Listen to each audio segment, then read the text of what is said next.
Radio Simbirtuu.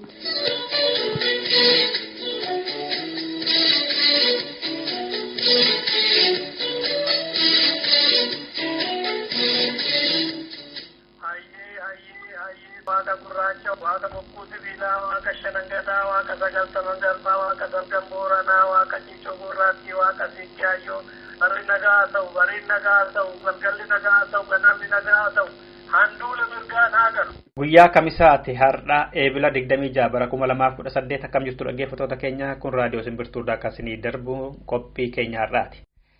Wanta qabnu gurra simbuusuudhaaf akkuma innaa kaanii dura oduu isinitti himna oduu boodammoo sirba tokko isin dhageessifnee gara qophii imalaatti dabarra.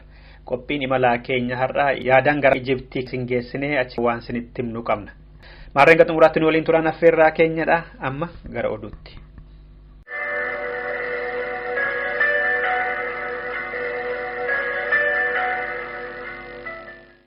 Harargee bahaa muyyuu mulluqqee keessaa hidhamtoonni Oromoo gadda halkan fudhatamanii achi buuteen isaanii hanga ammaatti hin baramne. Mucayyoon durbaa umurii 11 immoo callee halluu diimaa fi magariisa qabu hidhatteetti jedhamtee akka malee cafaqamte waraana Itoophiyaatiin. Oduun Simbirtuu ga'ee akka jedhutti muyyuu mulluqqee magaalaa Huseetii Oromoonni qabamanii hidhaa keessa turan gara 5 halkan gaddaa mana hidhaatii fuudhamanii bakki isaan geeffaman hin baramne. Akka achiitti galgala keessaa sa'a 9tti mana hidhaa magaalaa sanaatii fuudhamanii achi buuteen isaanii kan hin beekamne jedhaman kun Dr. Ahmed Arab Tule, Obbo Hussein Dhagaa Addaa, Obbo Alamaayyoo Dinkuu, Obbo Abdii Saburii fi nama Obbo Xorsee jedhamanidha. Kan biraa immoo achumatti gadda Obbo Caalaa Abdumaa jedhamanis komaandi poositiin hidhamani.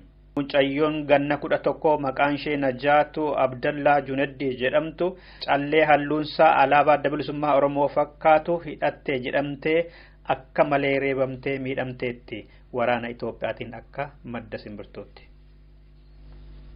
Qondaalli olaanaa mirga dhala namaa mootummoota gamtoomanii waa'ee mirga namaa Itoophiyaa keessaa irratti namoota hidhaa turanii fi qondaalota mootummaa wajjin dubbatan kaleessa.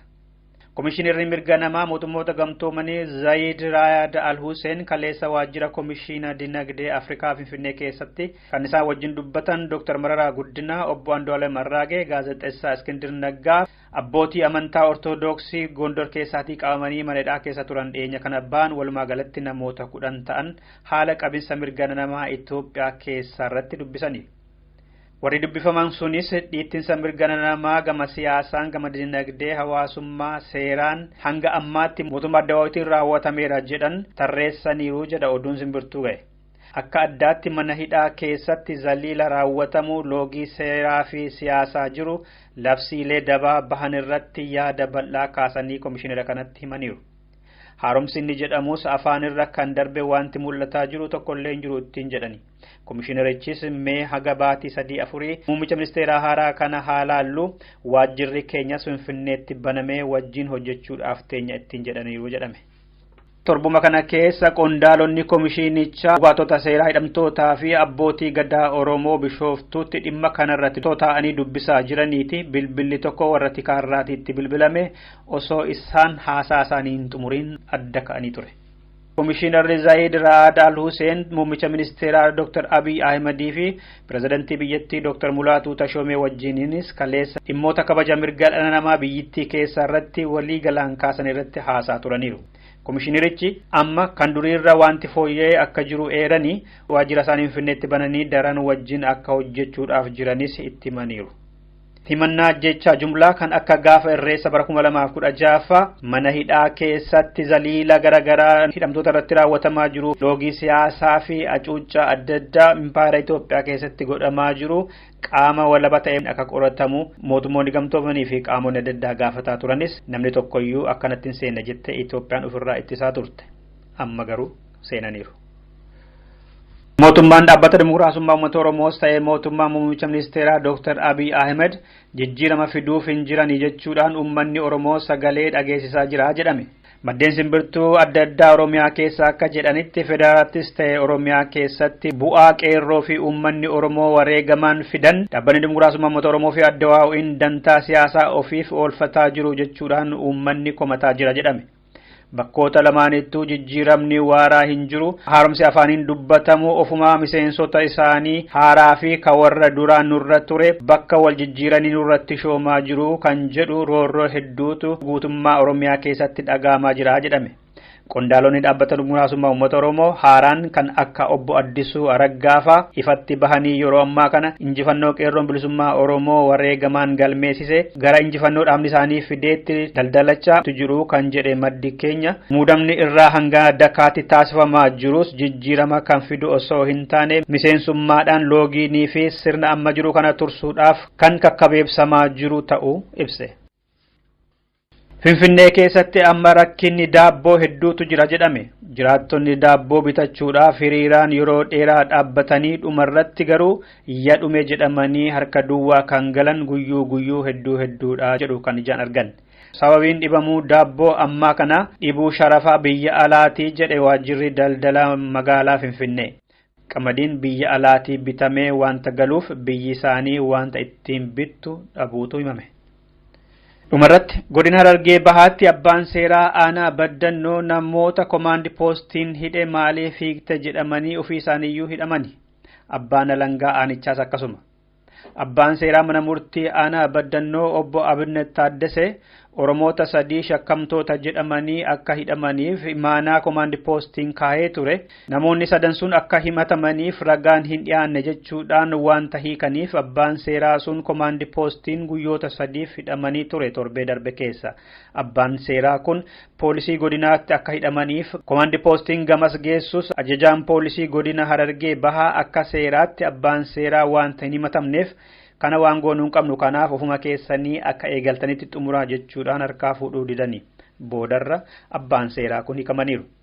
Oromoota shakkamaadha jedhaman sana seeratti kan dhiyeessanii ture abbaan alangaa aanichaa obbo Tarfaa Dasees guyyaa tokko komaandi poostiin hidhamaniitu hiikamanii kan jedhe riippoortaridha. Dhaggeeffattoota keenya oduun keenya har'aa kanumadha. Sirbattaanu kanaan gara qophii malaatti dabarra.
Batina gahi chalalli kusana Kawalini yalli chalala joluma Oneside butte dadabdi kufuma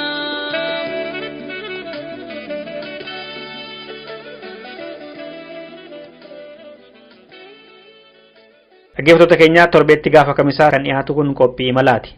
Qophii imalaa har'aa kana keessatti manadhaa Ijiptii keessaatii keessummaa qabna. Silaa Oromoon biyya keessattis ni hidhama, biyya keessattis ni du'a, biyyaa bahee sinuma hidhama, biyyaa bahee sinuma du'a, karaa irrattis akkasuma. Har'a keessummaa kan taasifanne tokko nama waggaa 7 har'aa dura manadhaa Ijiptii keessa seene, har'as manadhaa Ijiptii keessa jiru isadha keessummaan keenya har'aa jechuudha. Maqaan isaa eenyu jedhama? Maaliif hidhamee? Maaliif biyyaa bahee? Maalirra jira? Maal barbaada? Manadhaa sana keessatti maaltu ta'aa jira isa jedhutu itti xiyyeeffanneetu nutti hima. Namni manadhaa Ijiptii keessa bara 2011 irraa kaasee jiru. Hanga xumuraatti waliin turaan affeerraa keenyadha. Amma nan bilbila gara manadhaa sanaatti.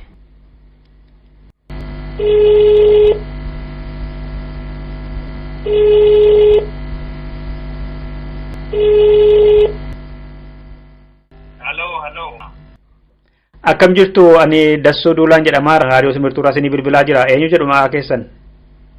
Akkam jirtu nagaadha. Nagaa eenyu jedhu? Gammachiisidha. Gammachiisi jedhama. Dassoo Duulaadhaati? Gaariidha. Egaa maqaan kooyyoo ani Gammachiisi Qixxeessaa Dhugumaan jedhama. Ani beektaa hir'isuun biyya kana dhufee waggaa 1 keessa jira. Mana hidhaa keessa jechuudha. Mana hidhaa kam keessa jirta? Ani mana hidhaa Alqanaatir jedhamu keessa jira. Naannaa Kaayiroo. Alqanaatir jedhama. Bara 2011 qabamte? Jalqaba baatee Febraarii 2011 kan ani qabame. Ergasii amma irratti manuma hidhaa keessa jira. Eenyu si qabe? Eessatti si qabani? Ani daangaa dhumarratti kan qabame. Waraana Masartuu na qabee jechuudha.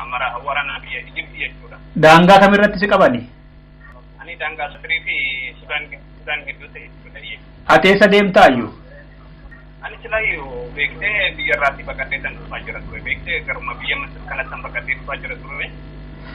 Ayyee maaliif si baasuu didarree amma kana waggaa 7 maaf si hidhani? Silaa karaa UNHCR malee karaa biraa hin danda'amu jedhamee UNHCR mootummaan dhorkeetu jira. Beektaa mana hidhaa keessaatti akka UNHCR nama hin gargaarredha waan taasanii dhorkee jiru kan jedhame. Sababa kanaatiif jechuudha. Bakkee kanaatiif immoo koominiitiin Oromooti immoo hamma kanatti silaa gargaarsaa otoo isaan dhiibbaa godhanii mootummaa biyya Masir kana naa gaafatanii silaa mana hidhaa keessaa na baasisuu ni danda'amu ture yookaan dhaaba UNHCR irratti namni dhiibbaa naa godhisuun turre qaamni kan organizaashiniin Oromoos kamiyyuu taanaan kan quunnameeru jiru. Beektaa amma har'aatti innaa kun immoo yoo rakkina guddaa natti ta'e silaa organizaashiniin Oromoodha kamiyyuu haa ta'u silaa otoo na quunnamee haala itti na gargaaru otoo na argatti silaa as keessaatii haaluma kamanii yookaan mana hidhaa kana keessaa na baasanidha kanan ani barbaadu. Beekaa maaliif biyya simbo rakkoo keessan ture beektee rakkina garagaraa keessan ture biyya simbo nama hidhaan ture mana hidhaa irraa kanan ani baqatee bahee jechuudha ni akka sarara argate. Amma mootummaan Ijiptii maal jedhee qabee siidhee jira? Maa inni sababni isaa si gadhiisuu waan hin feeneef? Inni dhaabni UNHCR yookaan yoo karaa kamiin dhaaba gargaarsa raayitii paartiin yoo ta'e malee karaa biraatiin akkanan gadhiisedha. Malee ani balleessaa wayii ballee waan nu jedhamee miti. Wanti natti nu wanti tokko hin jiru ani immigireeshinii dhumata isiniin ta'aa jirti. Immigireeshinii keessa moo mana hidhaa keessa jirtam? Manuma hidhaadha. Waan naa dhuma mana hidhaa keessa jira. Ifaan ifatti wanti simatanii kanaaf siineerra kan jedhamu hin jiru sitti himne? Wanti tokko hin jiru. Wanti bina himatan tokko illee hin jiru. Sireebaniiru qaama kee hir'isaniiru mana hidhaa keessatti qabannaan sii godhamu kam? Inni qabannaan isaa baay'ee ulfaataadha. Amma sittiin geessisuudhaafis yeroon ittiin ga'u. Siin qobamoo namoonni biraan jiru mana hidhaa sifaan?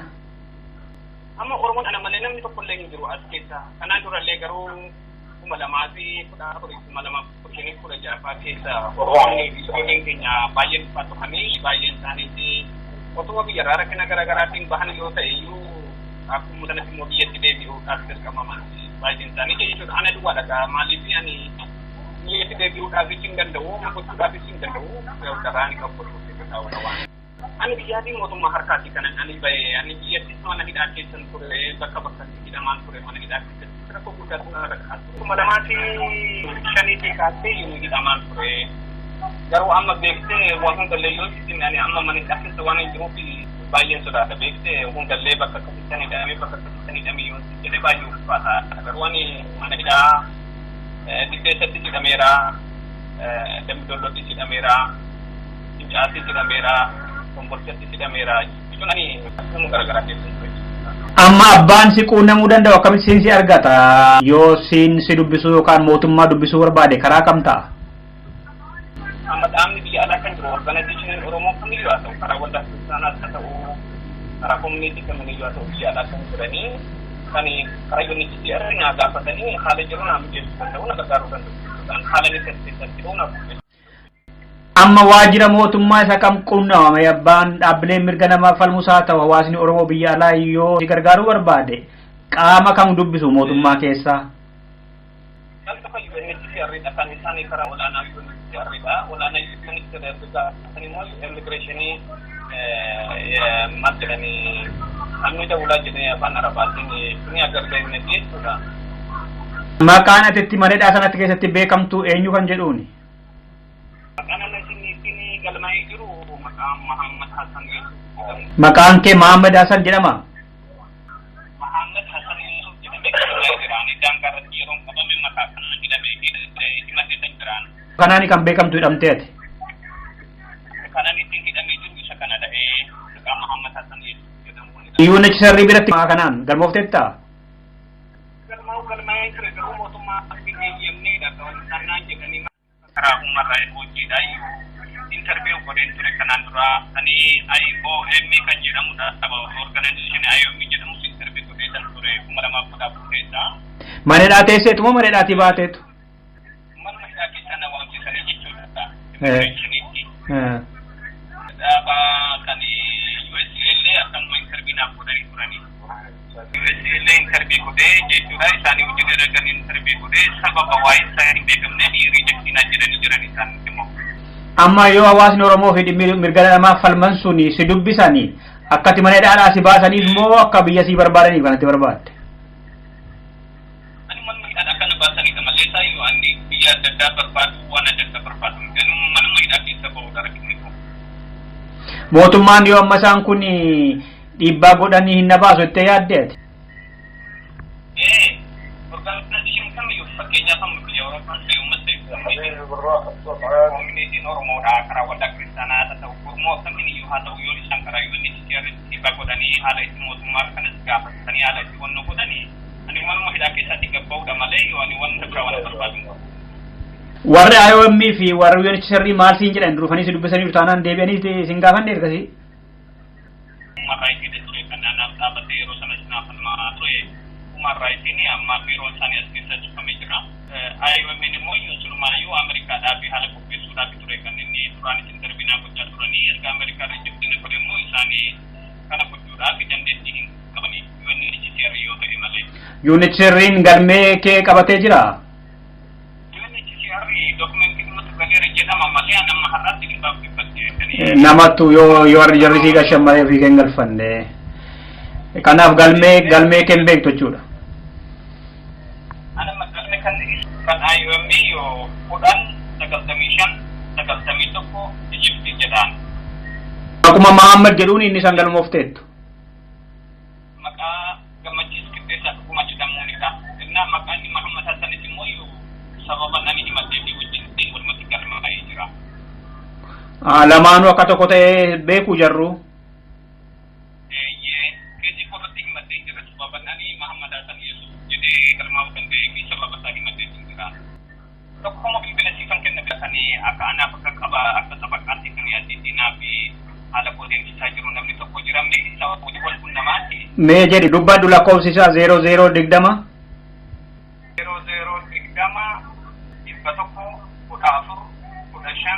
0020 maqaan namicha Ibrahim jedhama. Inni abukaatoo kooti yoo isa gaafatanii haala jirullee inni isinitti himuu hin danda'a. Mana hidhaatirra jirtu irra deebime maqaa akkasaa? Alqanaatir jedhama. Alqanaatir mana hidhaa Alqanaatir jechuudha. Alqanaatir magaaluma Kaayiroo jala jirti. Kaayiroo magaaluma Kaayirootti aan keessatti magaaluma Kaayiroo jedhata. Amma sagantaa kana warra dhaga'aniif maqaa kee guutuu isaa lamaan iyyuu himime. Maqaan koo Gammachiis Qixxeessaa Tukumaadha. Maqaan ani ittiin manni akkasitti ittiin beekamu immoo Muhammad Hassan Yusuf jedhamee beekama. Kanaan galmaa'ee kan hin jiru jechuudha. Lamaaniinuu galmoofteetta jechuudha amma. Kanan ittiin mootummaan galmeessite jirtu Muhammad Hassan Yusuf jedhamuunidha. Kani organizationonni ani amma sitti meequn immoo maqaa Gammachiis Qixxeessaa jedhamuunidha. Ta'ee osoo jiru Muhammad Hassan immoo maaliif akka mootummaan ittiin galmeessee jiru immoo haala akkuma nama sitti meequ kana sababa sodaatee fi daangaarratti himattee jedhee san itti meetiin jira. Gara mootummaa Itoophiyaatti si deebisna siin jedhanii isin gaafanne yookaan dhiibbaa sirriitti hin goone? Kana dura yeroo dheeraadhaa fi mootummaan dhiibbaa kanarratti gochaa ture keessumaa bara 2011 yeroo na qaban keessas ta'ee 2012 keessaa 2013 keessallee dhiibbaa guddaa narraan gahaa tura. Gara biyyaatti dirqamaan deebitaa jechuun na sodaachisaa turanii imbaasii Itoophiyaatti illee yeroo baay'ee na deddeebisanii baay'ee na rakkisaa turanii. Booddeerra garuu erga haala koo hubatanii booddee akkuma namni sitti meeqana karaa IOM'dhaa fi karaa Human Rights'dha haala koo akkanaa deebisamuuf mootummaan na eeyyamee erga mootummaan na eeyyamee immoo Human Rights wajji haala koo erga deebisee mootummaan Ameerikaadhaatti fudhatanaan jedhee immoo booddee haala nama sitti meeqanaanii akka na fudhachuu hin dandeenyedha kan natti himamee isaa booddee wanti qabuyyuu hin jiru jechuudha. Kan callisee mantaa jira mana hidhaa kana keessa. Mana hidhaa keessatti qabannaan godhamu maal fakkaata? Erga gaafa qabamteeti mana yaalaa fa'aa si geessu qaama dhiqachuun fa'aa yoo dhukkubsatan fa'aa kan akkami? Isa kana baay'ee ulfaataadha. Amma akkana jedheetti meellee hin danda'u. Keessumaa qabannaan mana hidhaa kanaa baay'ee gadeedha. Namoota waan adda addaatu kan keessa waliin jiraata. Namoota lubbuu nama balleessanii namoota umurii guutuutti murtaa'ee wajjiniin jiraata. Kana irraa wanti isaan irraan gahanii dhugaadhumatti dhugaa waaqeffannaa fi wanti isaan asitti irraan gahaa jirani waan kana jireenya ibsuu hin dandeenye beekee dhiibbaa guddaan irraan gahu namoonni gara biyyattuun qabu namatti himachuun qabu koominiitiin Oromoo kan jiranillee yeroo baay'ee kuman barreeffatanii namootaan tokko yeroo dubbisuulee gargaaruudhaaf illee dandeettii akka hin qabne kanatti immoo waanuma abdii nama fakkiisu nama akkasii keessa hin jiraata jechuudha. Koominiitiin otoo waraqaa si barreessee dhufanii si dubbisanii waa fala qabaayyuu warra achi jiran kan Kaayiroo jiran. Inni fala qaba ture maali Oromoon addunyaarra yoo hedduu jira asuma Kaayiroo kana yoo kumaatamaan kan lakkaa'amutu jira meerree inni dhufee na gargaaranii karaa waldaa kiristaanaa duwwaadha kan isaan dhufanii yeroo tokko dhufanii na gaafatanii. Waldaa kiristaanaa warra Ijiptii moo kan warra Oromoo? Kan Oromoodhaa jiru ati garuu turanii guddaan isaan galateeffatan yoo dhufanii yeroo tokko. Isaan hawaasatti siin himne hawaasni maaf hin dhufne? Ani kan nadi isa kanaanii. Mana hidhaa keessatti hundi isaaniiyyuu warra Ijiptiiti moo namni biyya biraa jira si faana? Jiru saba namoonni lammii garaagaraallee jiru garuu badii adda addaatiin nashiishiidhaan waan adda addaatiin kan himatamanii jiranii namoonni lammii addunyaa kanarraa sunu jireessuu dandeessaa bakka inni jiru kana namoota garaagaraatu jira. Kan impaayera Itoophiyaa irraa dhuftanii hidhamtanii si qofa moo namni biraan jira si faana? Duraanii hedduutu jira kaanii duraanii kan carraa argatanii karaayyoon irree biyya alaa biyya adda kan deeman hedduutu jira. As keessallee saabotee kan jiru nama lama duwwaatu jira. Kan dhiyoo dhufan isaaniiyyuu malee namni biraan hin jiru garuu Oromoon anuma duwwaatu jira akka Itoophiyaatti. Labdee laga mormorraa wal qabatee warri dhalootaan Ijiptii ta'an mana hidhaa keessa jiran waan isin doorsisu wayii warri poolisii fa'aa waan isiniin jedhan jira mana hidhaa keessatti. Baay'ee hedduutu jira. Naree baay'ee turanii yeroo baay'ee naree baay'ee turanii sababa bishaanii jedhanii naree waan waa'ee bishaaniidha wanti naannoo bishaan jiru isaan garuu wanti lammii Itoophiyaa waan taateef jedhanii waa hedduu narraan kaa turanii bishaan biran ture iyyuu dhabarii ani gara waggaa 3 fi warruma ammatti biratanii namaa ture isaa booddeedha kan isaan bakka namni jiru kanatti na dabarsanii amma xiqqoo ishee bakka ani jiru kun xinnoo ta'e fooyya'aadha sanarraa maaliif warri masirsoonii hedduu waan hedduu narraan gaa turanii billachi bayi waan namuraa turanii waan hedduu kana rangaa turanii narbutu bayi narrabtu bayi maal jireensitti na ergatu fatanami itti shibatu waa hedduudha baay'ee amma waan kanuun taalee itti meebisuun danda'u gaarii beekte miidiyaa irratti yoo kana dubbachuun gaarii miti waa'ee jira.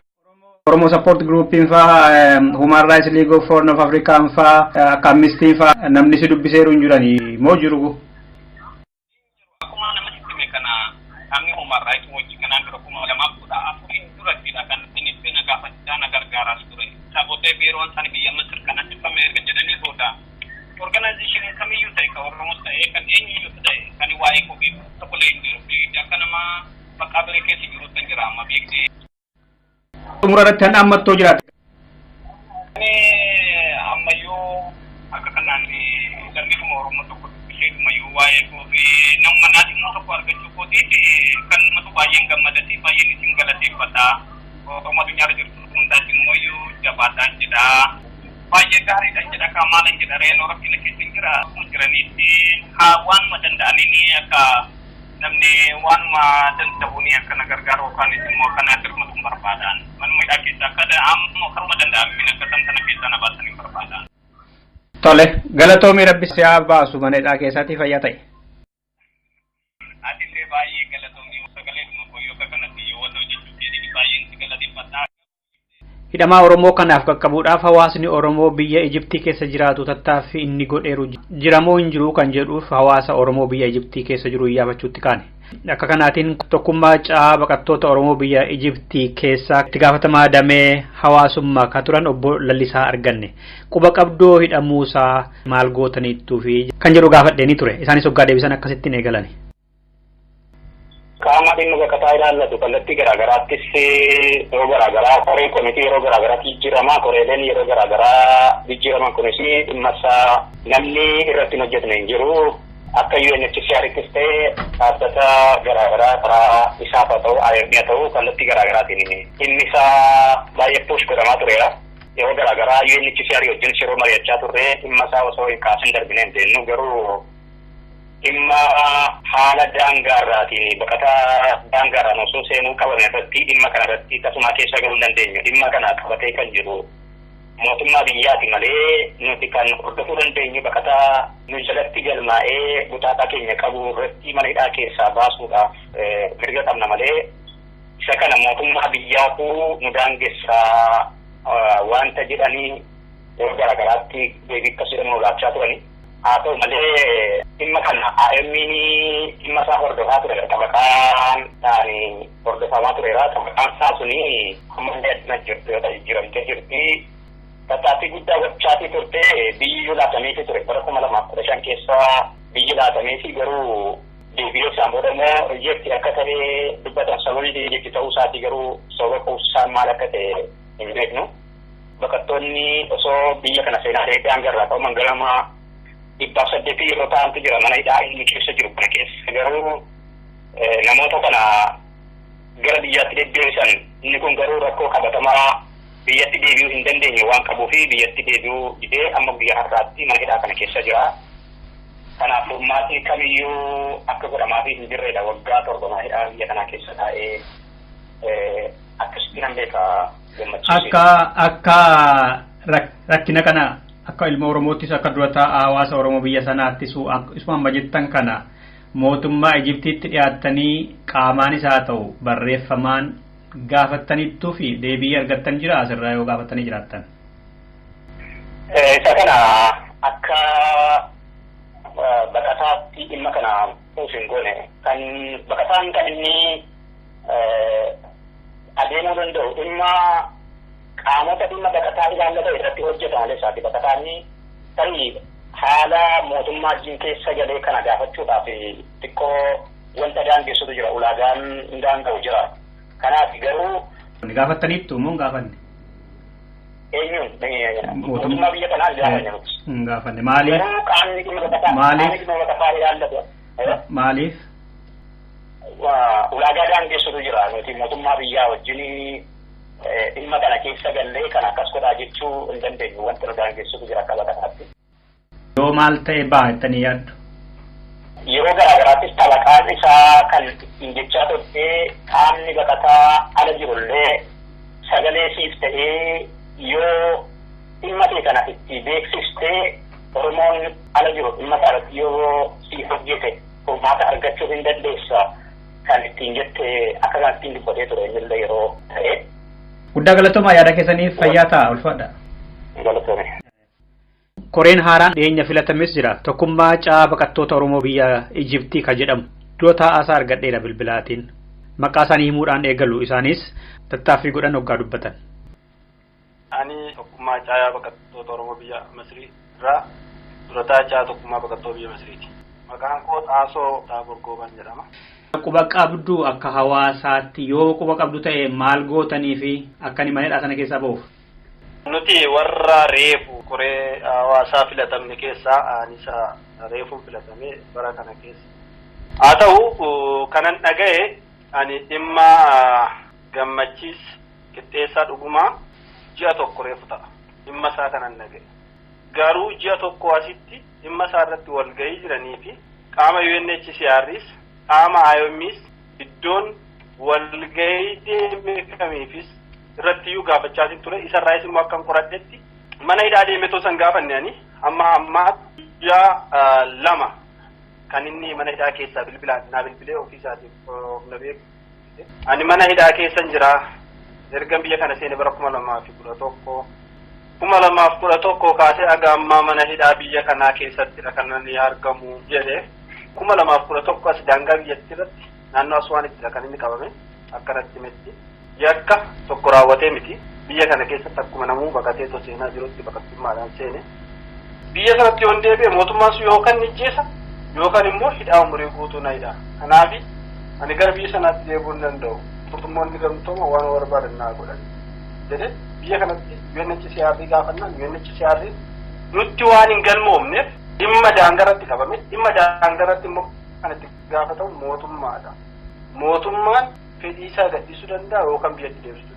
IOM'n dhimma nama kanaa Human Rights Watch wajjin walii galee aga sadarkaa biyya kennisiisurra ga'ee ture. Biyya Ameerikaa fudhatee meedikaala godhee 2016 namni kun sababa inni hin beekneen aga hammaa beekuu hin dandeenyeen ejektina godhanii. Bifa sanaan gaafannaan dhimmi isaa nuti wanti hammaa beeknu hin jirru qorannee sitti deebina si hubachiifna jedhanii walgahii irratti argadhee dhimma hawaasatii walgahii irra deeme achirratti dhimma isaa kaasee gaafadhee jechuudha. Mootummaa moo UNHCR gaafattanii obbo Xaasoo? Lakki nuti qaama mootummaa wajjin dhimmi haala sanaan walitti nu buutu haga ammaaf carraan arganne. Hidhata Itoophiyaa fi Oromoo jidduu jiru rakkina jiru waan beektaniif isinis baqattanii waan achi baataniif akka hawaasa Oromooti jiruutti mootummaa baqattee bahee nama as keessa jiru nama keenya ammas manadhaa keessa kaa'uun sirrii miti jettanii xalaafaa barreessuu abukaattoos immoo qabaa jedheera. Abukaattoo isaatillee dhiyaattanii dubbistanii fi karaa itti deemuu danda'amu irratti yaalii gochuuf yaaddaniittu. Abukaattoo qabaachuu isaallee diiteelii waan naa himeen qabu. Mucaan kun bilbila yeroo itti argatutti sa'aatii muraasa daqiiqaa muraasaaf na wajjin haasa'a. Abukaattoo qabaa hin qabu namoota gaafannaan haga akka namoonni natti himanitti abukaattoo qabaachuu isaa namni natti himee jiru amma ammaatti qorachaatiin jira. Namni kun waggaa 8 olidha kan inni mana hidhaa keessa jiraachaa jiru. Dhimma kana nuti akka hawaasaatti erga dhageenye reefu ji'a tokko. Amma maal gochuuf karoora qabdu si achi dhageessanii? Akka qaama hawaasaa tokkootti kan nuti gaafachuudhaaf dhimma hawaasaa itti himuudhaaf dandeenyu UNHCR'dha. UNHCR nutti himtaniittu maaliif mootummaan gaafattani? Hawaasni keessan seera qabeessa miti maaliif hin gaafanne? Mootummaa gaafachuudhaaf adeemsa mataa isaa danda'e qaba. Gama abukaattoo bitaniitiin abukaattoodhaan mormuun ni danda'ama. Tokkoffaa mootummaa gaafachuun ulaagaa seeraatiin namni kun kan qabamu mootummaa akka hawaasatti gaafachuu kan dandeenyu seeraan gaafachuu dandeenya xabaqaa dhaabanii xabaqaan dhaabbateetoo dhimma nama sanaa gaafachuu danda'a. Dhimma nama gaafattuu kan ammoo diiteelii isaa gadi keessa seentee beektee qoratteeti gara mootummaatti akkaataa ittiin deemamuu danda'u ati jalqaba kanatti gaafachuu dandeessu UNHCR. Maaliif ati UNHCR jala jirta waan taateef UNHCR inni si deebisee quubsadhaan nuti hin dandeenyu yoo siin jedha ta'e gama tarkaanfii biraatti darbuu dandeessa. Akkam jettanitti obbo Xaasoo UNHCR sintimeera. Qaamni IOM fakkeenyaaf qaamni IOM hidhata UNHCR walii qaba hidhata mootummaatiin waliin qaba dhimma nama kanarratti Human Rights Watchdhaan interview godhameetiin ture jechuudha gurbaanni amma biyyi kennamuuf irra gahamee jira. Reject godhamee jira. Dhimma isaa qorannee sitti deebina. Inni hubannee sitti deebina. Erga naan jedhanii anis sana leega ammaaf garuu wanti isaaf barbaachisu abukaattoo bitanii gaafachuudha.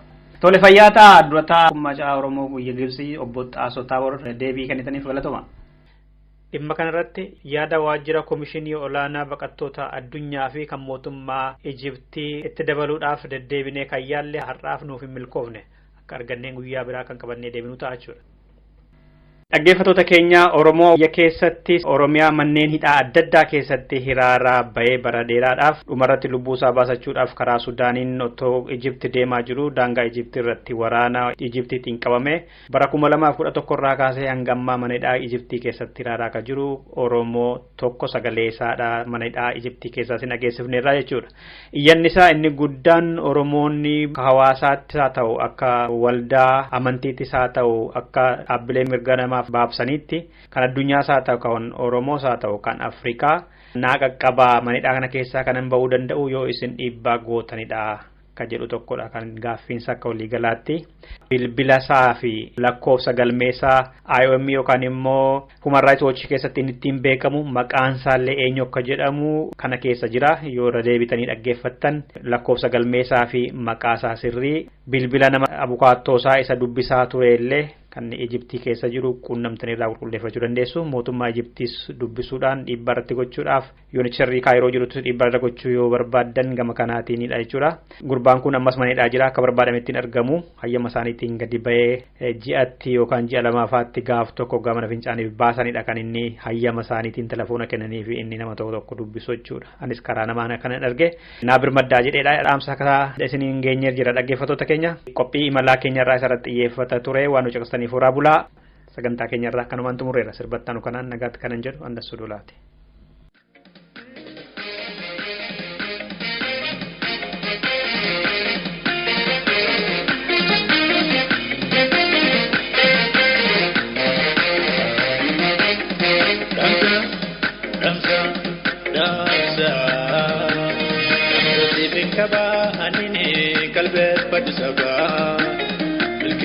Kabdo tabako kunu anta jaba jabetanu kaba tabako borusu yabira amasu biha falamiko demsi karadera amasu biha falamiko demsi karadera amasu biha falamiko demsi karadera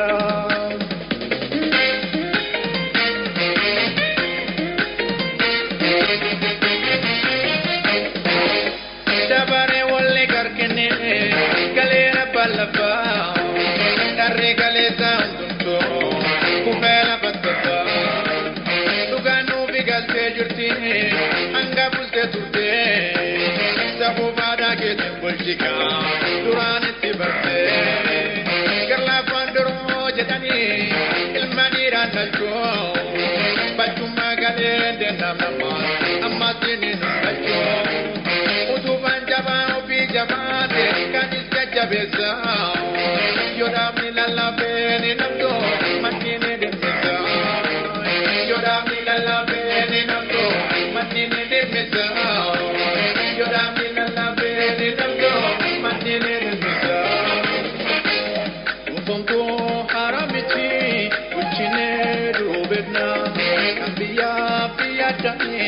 Kanatunya tu suni kenya jalalap safu kabna kales enyuyo injipene sabahando kitamane akamaki olenjane ayen angota sajam pati karra baradera gargarin nubasunya meka tudu me la babla pekenya unda waromani Nugo konasu so, ofi fapomani. Wasurane gajura, umane kabiye.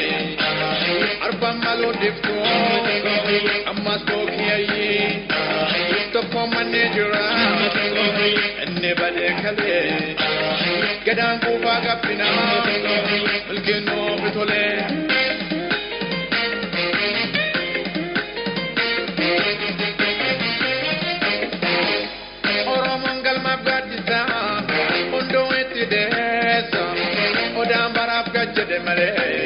Masuza kupita, kandar besa diipne,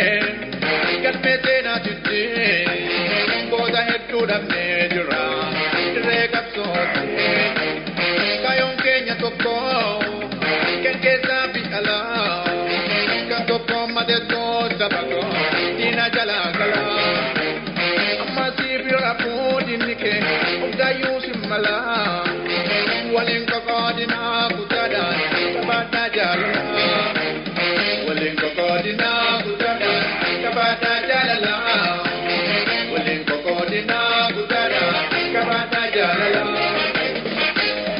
Pompo haramiti uchine rubedna nambiya piya jane kanatunya tu sunekenya jalala sapu kabna kales kenyuyo injipine sabando fitamane akamati walengana kuno wanta tokko jarra ammanati kulla tanjrabti kama uldura fanyat Arrasa simpane jura kaboda challe chippana man kabno jala la male kalmen garagatte kenyas panante namon sodatin e boda dinala hujjatte erona di saban abza zaga pale senani adat barabati